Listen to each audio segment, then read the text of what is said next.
8 biggest cheats in NFL history. Number 8. The man who bathed in glue. So picture this. You're a rookie cornerback in 1977, and you can't catch a cold in Antarctica. Then Fred Biletnikoff walks over, dabs some gooey brownish yellow paste on your fingers, and says, "Try that, rookie." That rookie was Lester Hayes, and that paste was stickum. 3 years later, Hayes records 13 interceptions in the regular season, then 5 more in 3 playoff games. That's 18 total picks in 20 games, an NFL record that still stands. He wins Defensive Player of the Year and a Super Bowl ring. Now, technically, this wasn't cheating. Stickum was totally legal when Hayes used it. But the story's too good to leave out. Here's the thing. Hayes didn't just use a little bit like everyone else. He slathered it all over his arms and uniform. He practically bathed in the stuff. Equipment manager Dick Romanski spent entire Mondays using paint thinner and turpentine to clean Hayes' uniforms. The NFL banned stickum in 1981 and called it the Lester Hayes Rule. Hayes' game fell off a cliff. In his first 4 seasons with stickum, he recorded 25 interceptions. In his next 6 seasons without it, he only got 14 picks. Hayes said it himself. "I became a mere mortal after the league outlawed the substance." Here's the irony though. Fred Biletnikoff used stickum his whole career, but he just didn't bathe in it. Jerry Rice admitted in 2015 he used spray stickum even after the ban. Both guys are in the Hall of Fame. Hayes, with his 39 career interceptions and 2 Super Bowl rings, still waiting. Number 7. Fake crowd noise that didn't even work. The Atlanta Falcons pumped fake crowd noise through their stadium speakers for 2 full seasons, 2013 and 14, every single home game. They blasted pre-recorded noise while opposing teams huddled and called plays. They got caught in November of 14 during a regular league check. The NFL hammered them with a $350,000 fine. They lost their 16th fifth-round pick, and the director who did it got fired. But here's the embarrassing part. The Falcons went 3-5 at home in 2013 and 3-4 at home in 14. Had 6-9 at home while pumping fake noise. They missed the playoffs both years. You cheated for 2 years at home and went 6-9. That's honestly impressive in the worst way possible. Number 6. Salary cap tricks to win championships. The Denver Broncos and San Francisco 49ers both got caught playing games with a salary cap in the 1990s, and both times it connected straight to championship runs. Denver deferred $29 million to John Elway and Terrell Davis from 96 to 98 and didn't report it. Why? They needed cash flow because they were paying $100 million for their new stadium. So they cheated the cap to afford their stadium. Business genius right there. Those deferred payments let them keep Elway and Davis together. And what happened? They won back-to-back Super Bowls in January 98 and January 99. The NFL fined them nearly $2 million and took 2 third-round picks. Owner Pat Bowlen said there was no competitive advantage gained. Raiders owner Al Davis said the Broncos should have asterisks on those championships because they were caught cheating. Sounds familiar, doesn't it? The Broncos were basically the original New England Patriots. San Francisco did something similar in '97. They made secret side deals with 4 players promising money outside the cap. The NFL dropped the hammer with a $300,000 team fine, took 2 draft picks, and fined former President Carmen Policy $400,000. The twist? Current owner John York actually turned the team in. He took over in May of '99, found the fishy contracts, and brought them to the NFL. Number 5. Tampering with Tom Brady for 3 years. The Miami Dolphins spent 3 years secretly talking to Tom Brady and Sean Payton while they were still under contract with other teams, and owner Stephen Ross was directly involved. It started in August of 2019 when Brady was with the Patriots. Miami talks to him throughout the 19 season. Then in December of 21, they start up again. Brady's with the Bucks now. Vice Chairman Bruce Beal's having numerous and detailed discussions with Brady. They're talking about Brady becoming a limited partner and maybe even a football executive. Oh, and they also contacted Sean Payton's agent in January of 22 about becoming Miami's head coach before Payton announced his retirement. Former U.S. Attorney Mary Jo White led a 6-month investigation and found the worst tampering violations the league had ever seen. The penalties? Miami lost their 23 first-round pick and 24 third-round pick. Stephen Ross got fined $1.5 million and suspended through October. Bruce Beal paid $500,000. Brady and Payton got no punishment at all. They just watched from the sidelines while everyone else got hammered. Nice work if you can get it. But wait till you hear about number 1. 2 superstars banned for an entire year. All over $50 bets. Number 4. Bounty Gate. Paying to injure opponents. Between 22 and 27, Saints defensive players put money in a pool that hit $50,000 during the 2009 Super Bowl season. They called them knockouts and card-offs. Knock out a player, $1,500. They leave on a stretcher, $1,000. Playoff games, payments doubled or tripled. Twisted bonus structure. Defensive coordinator Greg Williams ran it since '09, and they targeted specific guys. Brett Favre in the 2010 NFC Championship. Total bounty reached $35,000. Kurt Warner in the '09 divisional round, $10,000 bounty. Aaron Rodgers in 2011, $5,000. But the worst one was Kyle Williams in the 2012 divisional playoff. Williams had a concussion history, and Greg Williams got caught on audio. We need to find out about his concussion. We need to put a lick on him. On Michael Crabtree, he becomes human when we take out the outside ACL. On Frank Gore, we need to decide how many times we can beat Frank Gore's head. Former Saints assistant Mike Cerullo emailed the NFL in November 2011 after getting fired. The league dug through 18,000 documents. Sean Payton got suspended for the entire 2012 season without pay and lost about $7.8 million. First head coach suspended since '78. Why? He knew about it, failed to stop it, tried to cover it up, and denied it existed. Greg Williams got suspended indefinitely. The Saints paid $500,000 and lost their second-round picks in both 2012 and 13. The Saints went 7-9 in 12 without Payton. They'd gone 13-3 the year before.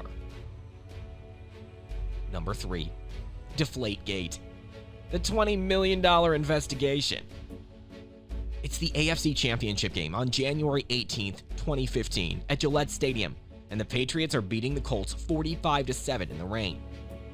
In the second quarter, Colts linebacker DeQuell Jackson intercepts Tom Brady and hands the ball to equipment personnel, tells officials it feels underinflated. At halftime, NFL officials test the game balls. The results? 11 of 12 Patriots footballs are underinflated. The only one that meets standards? The ball Jackson intercepted. Convenient. The NFL hired attorney Ted Wells, who spent $20 million and 5 months investigating. On May 6th of 2015, he released a 243-page report concluding it's more likely than not that Patriots personnel broke the rules on purpose, and it's more likely than not that Tom Brady knew. The evidence? Jim McNally took game balls into a bathroom for about 100 seconds, which was enough time to deflate 13 footballs. Text messages showed McNally and equipment assistant John Jastrzemski discussing deflating balls. McNally called himself the Deflator 11 days before the game. And the big one, Brady destroyed his cell phone the day he met with Wells, despite knowing investigators wanted it. That phone had nearly 10,000 text messages. Nothing suspicious about that timing. Not at all. The penalties on May 11th, 2015. Brady got a 4-game suspension, about $2 million lost. The Patriots paid $1 million, and they lost their 2016 first-round pick and 2017 fourth-round pick. Brady appealed and lost, appealed again. A judge vacated his suspension in September 15, but the NFL appealed. In April of 16, a federal appeals court reinstated it 2-1. Brady finally accepted it in July of 16 and served 4 games. The Patriots went 3-1 without him. Brady came back week 5. They finished 14-2 and won Super Bowl 51 with Brady as MVP. Scientists from MIT, Stanford, Penn, and 7 other universities said temperature and weather could account for the pressure loss. At his 2024 Netflix roast, Brady joked, "You could have just given me the $20 million and I would have just told you I effing did it." Number 2. Spygate. Filming signals for 7 years. It's September 9th, 2007. Week 1 at Giants Stadium, and the Patriots are beating the Jets 38-14. Jets security's watching a guy on the Patriots sideline wearing a polo shirt with a taped-over Patriots logo under a red vest labeled NFL Photographer 138. His name's Matt Estrella, and he's filming with a video camera. Jets head coach Eric Mangini used to be the Patriots defensive coordinator. He knew exactly what Estrella was doing. Shortly before halftime, NFL security confronts Estrella, who's sweating and shaking so hard he's spilling water. They confiscate his camera and send it to NFL headquarters. What was he filming? Defensive coach's hand signals. Here's how it worked. Video assistants filmed opposing coaches from the sidelines. Tapes went to Patriots football research director Ernie Adams, who matched signals to plays. During games, Adams sat in the coach's box with binoculars, notes, and a direct line to Belichick. When Adams recognized a signal, he'd alert Belichick to relay info to Tom Brady. The penalties on September 13th, 07. Belichick fined $500,000, the maximum allowed and the largest fine ever imposed on a coach. The Patriots paid $250,000 and they lost their 08 first-round pick. First time ever a first-round pick was taken as a penalty. But here's the thing. Belichick told Goodell he'd been doing it since 2000. Video assistant Matt Walsh sent 8 videotapes to Goodell in May of 08, showing Patriots recording signals from 2000 to 2002, including the Pittsburgh Steelers AFC Championship game. ESPN's 2015 investigation found the Patriots recorded signals in at least 40 games. And get this, on September 18th, 07, 3 NFL executives traveled to Gillette Stadium and found 8 videotapes and notes with signals. According to Patriots Club Counsel, NFL executives stomped the videotapes into small pieces and fed Adams' notes into a shredder. Senator Specter called the destruction impossible to explain and threatened congressional hearings that never happened. Wonder why the NFL destroyed the evidence? Probably nothing. So what about those 3 Super Bowl wins from 2001, 2003, and 2004? In Super Bowl 36 in February of 2002, the Patriots beat the Rams 2017. Kurt Warner in 2015? There's a sliver of doubt. Hall of Fame running back Eric Dickerson? They cheated us. In Super Bowl 38 in February 2004, the Patriots beat the Panthers 32-29. Panthers sources told ESPN, "Our players said it was like the Patriots were in our huddle." In Super Bowl 39 in February 2005, the Patriots beat the Eagles 24-21. Former Eagles coach Steve Spagnuolo in 2018, Jim Johnson saying, "They're getting our signals." In hindsight, he was right. Steelers receiver Hines Ward, "Oh, they knew. They were calling our stuff out." Don Shula in November of 07. The Spygate thing has diminished what they've accomplished. I guess you got the same thing as putting an asterisk by Barry Bonds' home run record. The Patriots' defense? Their offense actually improved after Spygate. They went from 23 points per game before to 30.1 after. They went 18-1 in 07 after Spygate broke. So either the cheating didn't help, or they just got better at not getting caught. Number 1. The gambling ban that changed everything. On April 17, 1963, NFL Commissioner Pete Rozelle indefinitely suspends two of the league's biggest stars for gambling on NFL games. Paul Hornung, the Packers halfback and 1961 NFL MVP, bet $100 to $500 per game from 1959 to 61. He bet on the Packers to win, never against his team. Alex Karras, the Lions All-Pro defensive tackle, made at least 6 bets of $50 or $100 on NFL games, including on the Lions. He also owned part of a bar in downtown Detroit where gamblers hung out, and he hung around with known hoodlums connected to organized crime. Rozelle launched the investigation in 1962. It lasted 3.5 months and included 52 interviews. Both admitted everything when confronted. Hornung was cooperative. Karras was bitter and defiant. Both players missed the entire 1963 season. They got reinstated on March 16, 1964, after 11 months. Rozelle explained, "This sport has grown so quickly that the only way it can be hurt is through gambling. Both players had been told over and over about the league rule, yet they kept gambling. I could only give them the worst penalty short of banning them for life." Rozelle called it the hardest decision of my life. For handling the gambling issue, Rozelle was named Sports Illustrated's Sportsman of the Year for 1963. Hornung played 3 more seasons after reinstatement, won NFL championships in 1965 and 66, plus Super Bowl I. But it took 15 years on the Hall of Fame ballot before he got inducted in 1986. Karras played 7 more years and was named All-Pro in 65, but he didn't get inducted until 2020, nearly 8 years after his death. Many believe the gambling suspension kept him out for 4 decades.